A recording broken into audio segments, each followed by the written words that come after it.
guys. How are you guys feeling right now on today? Good, excited.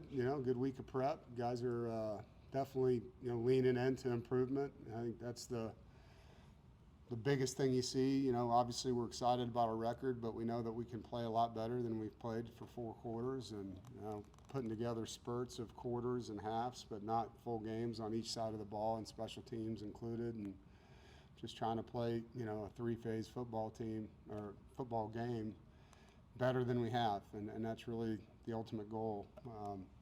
Third in-state game, out of 4 games, so another opportunity to play an in-state opponent, and we all know how important those are here.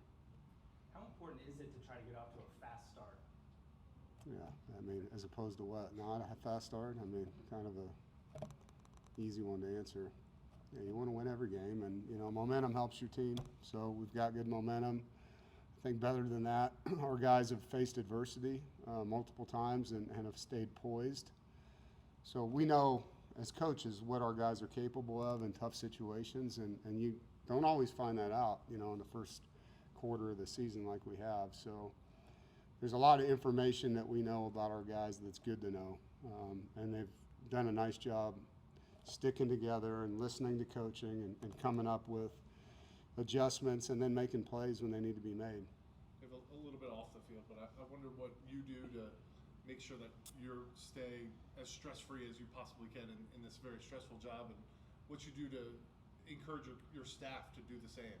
I think routine for us is a big thing.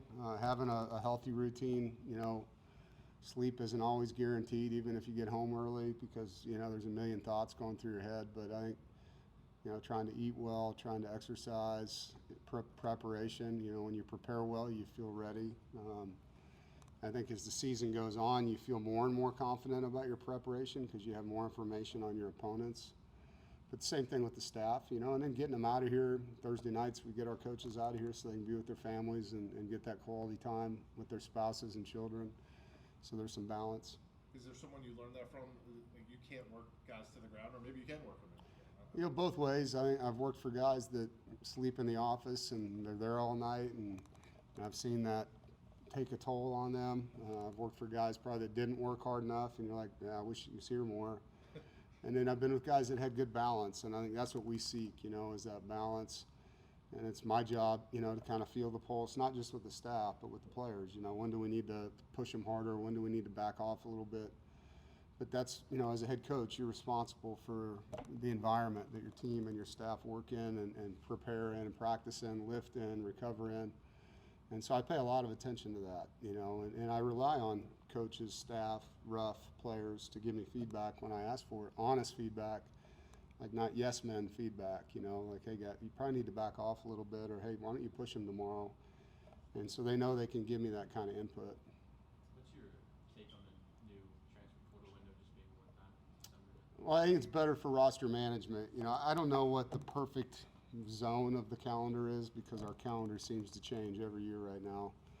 I like that it's after most of the bowl games. I think that's a positive. There's way too many guys opting out to transfer, and all we do is talk about finish. And so giving them a calendar that allows them to finish what they started, I think, is a good move. Having one window, I think, is a good move. Like, there shouldn't be 2 times a year we have to worry about guys leaving, and they sign a deal with you. They should be with you for at least 1 calendar year. So I think it's way better than what we had. Is this going to be the perfect window? I think we'll have to just do what we've been doing, and it's a new era. You try something, you think it's going to work, and then you assess it afterwards. You self-scout it and see what the problems were. How much of a weapon is C.J. Bailey, not only running the football, but also just being aware in the pocket and sack avoidance and things like that? He's a big weapon. He's multi-talented. He can think, process information. He sees the game. He understands what's coming at him. He knows his teammates really well, his chemistry with those guys. He knows where to put the football. He understands protections. He's seeing defenses way better than he was a year ago. And he can run, and he's a really tough kid. So he's a really good player and a great human being. So, I'm blessed, you know, to have a quarterback like him right now, and one that just cares so much, not just about the guys. I mean, he cares about the program, he cares about the school, he cares about his teammates. And so, yeah, it's fun having a QB like CJ running the show. This is the fourth game of the year. How do you and the staff kind of approach red shirts and things like that, if trying to figure out who you want to? Yeah, I mean, we're trying to win games, you know, and if there's conversations to be had because of guys in that, you know, that area, then we have them. And ultimately it comes down to one-on-one conversations with guys. Some guys want to play, they don't care. Some guys are worried about how much they're playing and, hey, can you know, use me when you need me? They understand we need to win games, and sometimes injuries happen, and that's going to override the 4 games. Like, if they got to play, they're going to play.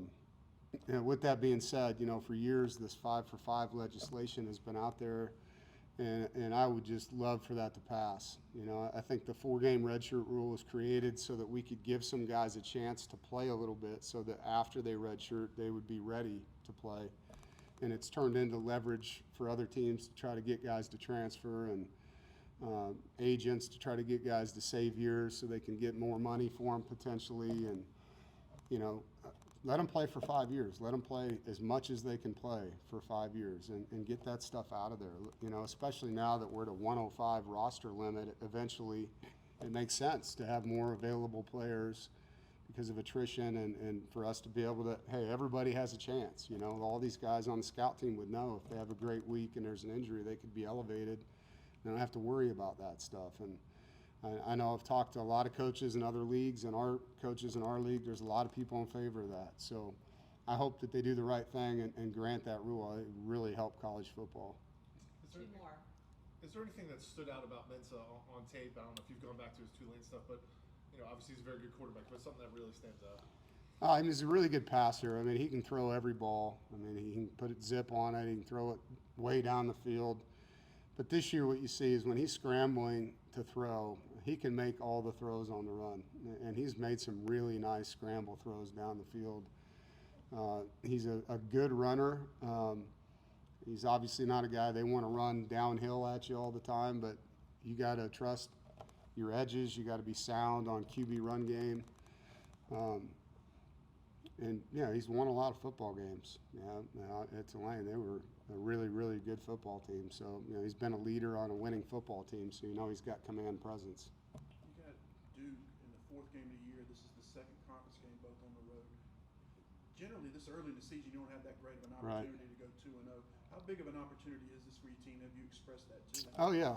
I mean, our everything we're talking about is one game at a time, and what does this win do for us, you know? And so to say that, hey, at the end of this game we could be 4-0, but we'd be, you know, sitting in the position we'd want, 2-0 in the league, and then you go play another one, and same conversation again, and you don't get too far ahead. You just stay in the moment. And again, against a team that we haven't played well against, you know, flat out. We have not gone out there and coached our best, played our best football. And so another personal thing, just, you know, the internal pride of putting your best product on the field week in and week out, something that matters a lot. And that improvement from week 3 to week 4 is all we're focused on. You know, if we're a better football team than we were in the last game, and a better football team than we were in the second game, the first game, then you can win the 4th game. Like, that's how it has to play out.